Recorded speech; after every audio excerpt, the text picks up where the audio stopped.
good afternoon sa inyo guys. May napanood ako sa YouTube na naghahunt siya ng mga barya. Ngayon, susubukan natin na i-hunt din yung mga barya na hinahanap niya. May mga barya ako rito na worth of 500 pesos na tag-coin. Sa limang uri ng coins na hinahanap niya. Try natin na makita sa worth of 500 pesos.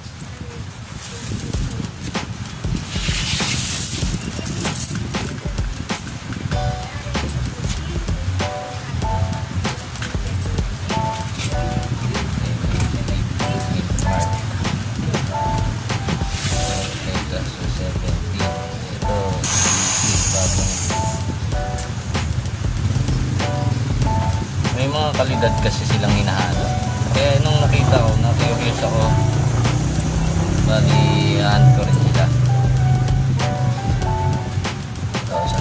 Common daw yung mga ganyan. Bali ang hinahanap nila is sa 5 peso coin. 2006, 7, 8. Pagdating dito sa mga bagong coin naman, yung mga error coin lang ang hinahanap.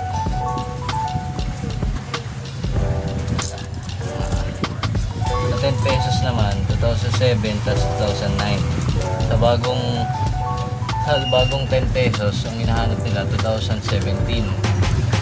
Mahirap maghanap nun. 1987, 2004, 2001. Yung 1987 mint mark.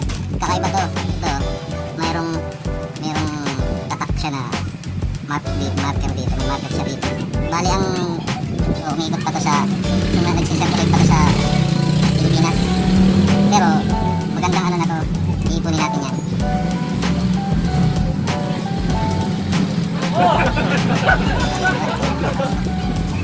Dito rin sa 1998, ang hinahanap naman nila may mint mark katulad nito. Ito, mint mark.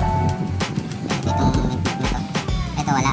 Kaya ang hinahanap nila sa 1998 may mint mark. Kaya hindi yan ano yan, common.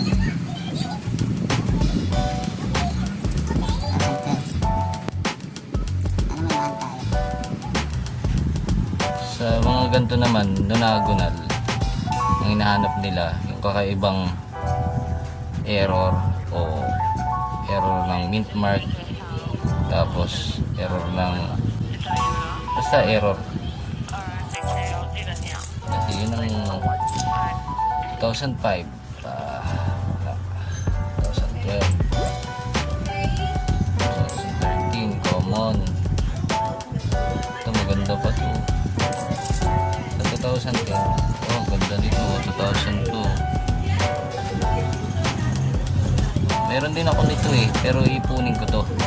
Meron kasi akong biniling libro na lagayan ng coin talaga para makaipon tayo ng ang ganda pati ng ano nyo, star kasi ibibenta ko rin yan sa mga collector. Siguro hindi sa ngayon ang puhunan para makakolekta uli ng panibago. Magandang mag-ano ngayon, gawa ng kung ano-anong pagkakakitaan kasi hindi tayo makalabas ng matagal sa labas, makadayo kung saan ngayon yung 200 na 5 peso natin wala pa tayo nakikita maliban dito sa dalawang to. 2009, 2008. Ito mo magkakaiba.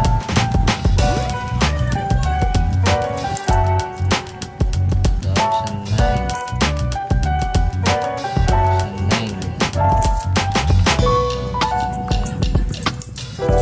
Napanood nyo to, try nyo rin to, baka may makita kayo. Ito 2017, ipunin ko to kasi ito 2017 tayong ganito. May tawag daw dun 2010. Tingnan natin sa libro kung meron tayo. Ayan, yung 200 na tato dito.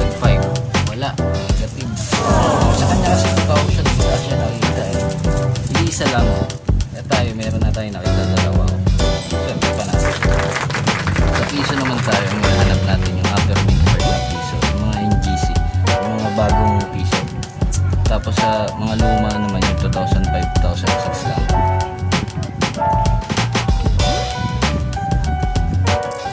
2004 sayang, 2005 binahanap natin, tapos 2006. Bali, ginagawa ko na lang libangan din to pag may pera. Kasi ako babarihan ko. Ngayon, libangan para maubos yung oras sa isang araw. Kasi wala yun, hindi na makalabas ng maalis. Tapos ang bigtong ganito. Yung iba nagkokolekta nito eh, kasi may iba-ibang uri ng ano eh,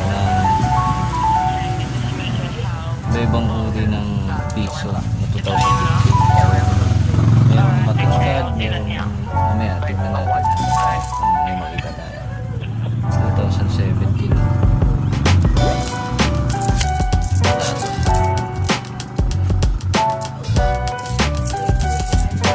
Yung mga aerob ko hindi hinahanap. 17. Ito, 2004. So, isa pa to, katulad nito sinasabi ko sa inyo. Di ba magkaiba siya? Yung piso. Yung pintal na ito. Pero hindi ko iniipan yan.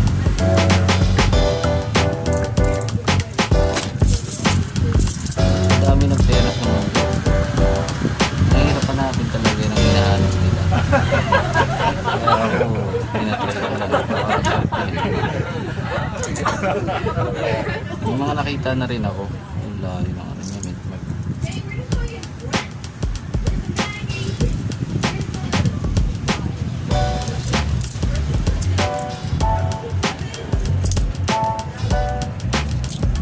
Katulad nito, kakaiba na sila. O, tatlo na yan. Tatlo na yung nakita nating 2015 na magkakaiba.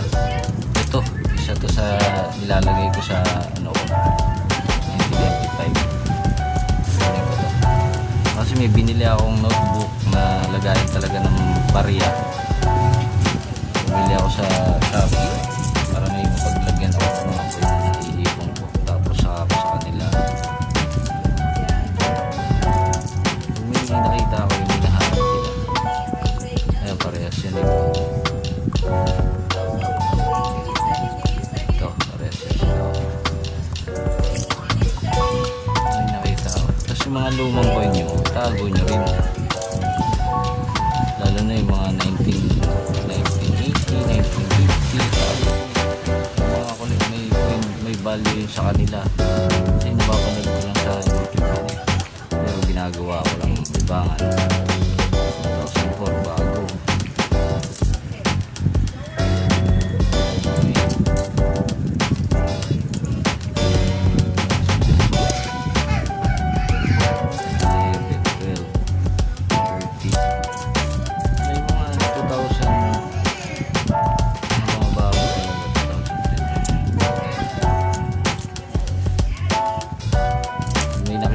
Sinerte tayo dito para makikita nyo yung sinasabi ko. 17.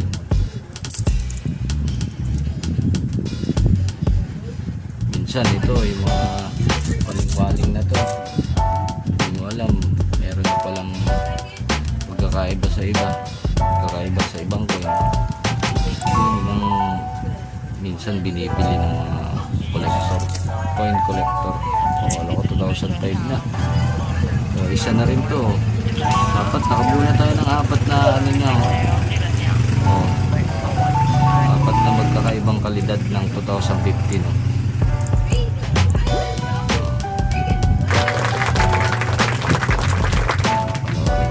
So, iba kasing kalidad ng 2015. Minsan hinahanap nila yan. Pero meron na ako niyan, dalawang pares. Kaya hindi ko na hinahanap yan. Naghahanap na ako ng mas magaganda dyan. Tapos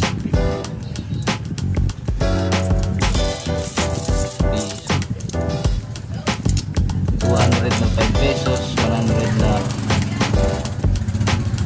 piso, tapos 200 na 5 pesos ulit. Balik 500 lang pinapalit natin. Baka sakali baka makakita nung hinahanap ng mga coin collector Tapos pag bibili ko rin sa kanila, dun ko umpisahan maghanap uli ng ibang coins. Agad ng ginagawa ko, papalit ako sa ibang tindahan. Tapos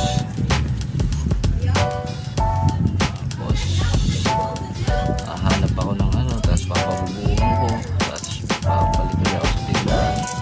Ganun lang ang gagawin ko para magkaroon ka ng kahit pa paano may hindi naman kasiguraduhan, pero 2,000 pa rin ako. Try natin yan kasi mga lumang coin yan, gaano ako na nagbubuo, pero meron na ako mga yun simula 1995.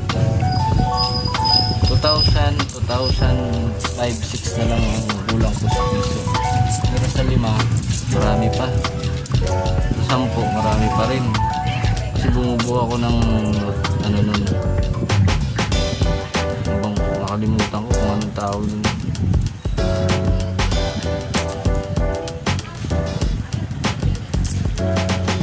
Ano ito, minsan itong mark na to, mint mark na to mataas, tapos yung R ng Republika katapat ng I ng Pilipinas, tapos yung 2018 medyo ano na, yun ang hinahanap nilang.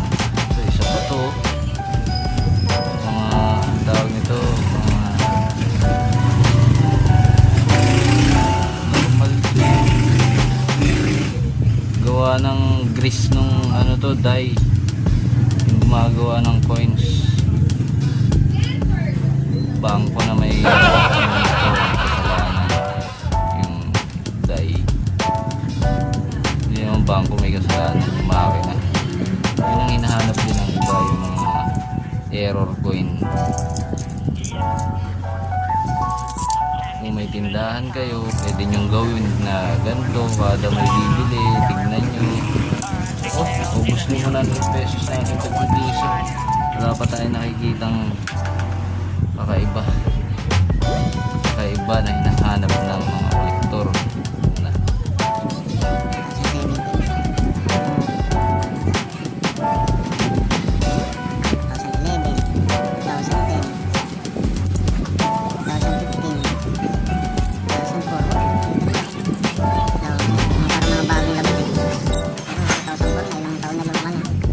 Okay, nakakita tayo ng isa.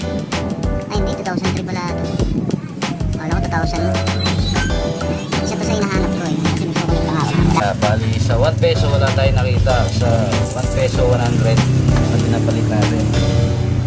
Tapos sa 200 coin na tagpa 5 wala rin tayo nakita. Ang last natin ito, baka sakaling makakita tayo kasi itong 19 na to,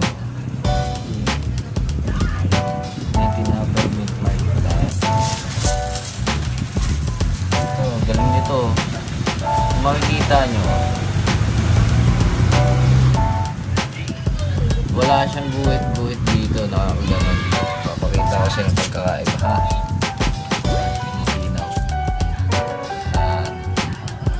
Ito, dire-diretso ang guhit nung pagitan ng araw tapos star.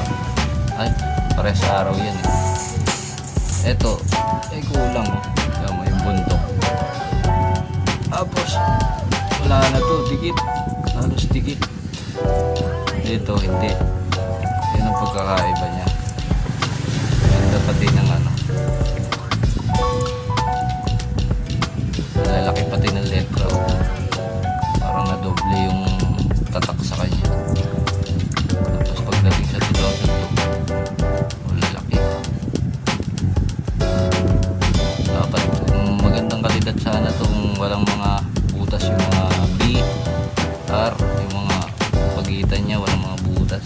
Pero collect eh ito kasi sa akin ito, collectible value. Kaya natin sabi tayo sa isang 200 pesos na tag 5, ilang piraso lang ito, 20 pieces. Sana makakita tayo. Pero sa atin tayo kasi isa lang. May error ko yung okay na sa akin kasi kinokollect ako naman talaga yun. Nag-iipon ako. Oh, wala. 2019. Wala. wala. Sa mga puti muna, sa mga bago muna tayo. 2019, lower mint mark, wala. Sa Atmon, Tayabak lang ang pinakang ano niya. Wala. Kakaroon kayo ng idea dito. Kasi yung mga hawak ng barya, nabibili pala.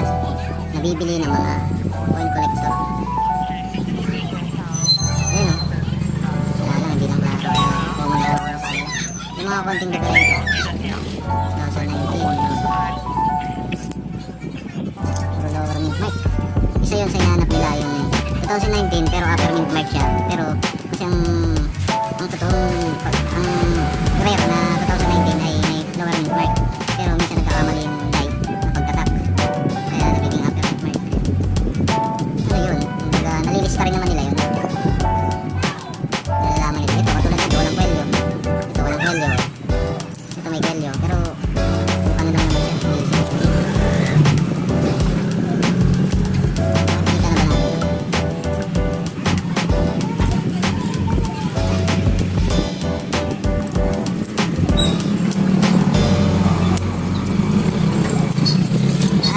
natin ito?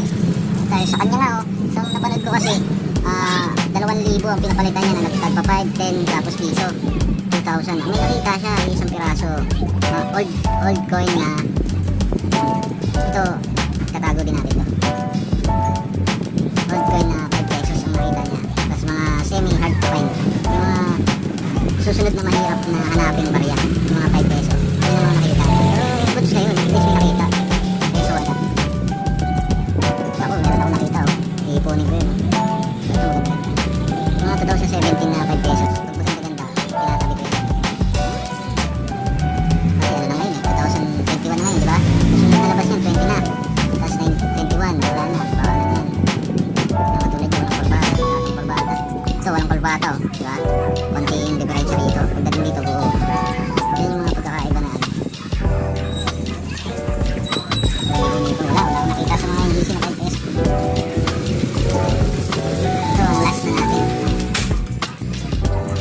Last na natin na tagpa 5 na dilawan. Dito. Uy! Ang swerte natin oh. Nakita tayo ng 78 Leyte Gold. Isa to sa pinahanap ng mga kolektor. Pakita ko sa inyo mamaya. Sa susunod na vlog na susunod na natin. Ito, ipunin natin to.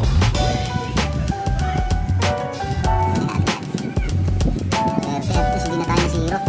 2013. Common, 2001 no? 1998, no mint mark. Dapat may mint mark ka. 2005. Common. 2003. Common. 1998, no mint mark na naman. Dapat may mint mark siya. 2014. Ilan na lang oh. Pero at least may nakita tayo. Tapos pagagandahin natin to. Papakintabi natin to eh. Pero huwag kayong gagawa gamit ng chemical. Toothbrush lang. Ganda pa dito oh. Kaya na lang. Oo, swerte. May error pa to. Maganda to. Sa tiyuin ko sa probinsya na si Nathaniel Castillo, shout out. Kung maririnig mo to, kasi may tindahan yun, napakaraming barya. Dati kasi binabantayan ko yun pag nagbabakasyon ako. Yun, wala pa, hindi pa ako interesado sa ganito. Daming barya nun sa kanila. Wala, bali sa 5 peso wala tayong nakikita. Napakita ko lang sa inyo, ito yung apat na uri ng 5 pesos, 2,015 piso. Pero hindi ko ito. Ito ako muna ito. 1997 na may mint mark, tapos 5 peso na Leyte Gold, tapos 2002 na parang double die. Parang dalawang patong nangyaring kasi ang kapal eh. Hindi katulad nito, tignan nyo, kakaiba. Diba? Kapal nyo. Ito kasi mga nagtako nito, wala ako nito ng 25. 2003. Kasi itong 2017. Nasa taas yung ano. Yun nga mga piso. Tama, pares lang pala. Well, yes lang. Kasi pa rin tayo may nakita tayo. Magandang 2007. Kasi patago ba yun? Patago. dito na lang tayo. Hanggang dito na lang tayo. Maraming salamat sa inyo. I-click nyo lang yung subscribe tapos notification bell. Share and like na lang para makita nyo yung susunod kong update. Maraming salamat.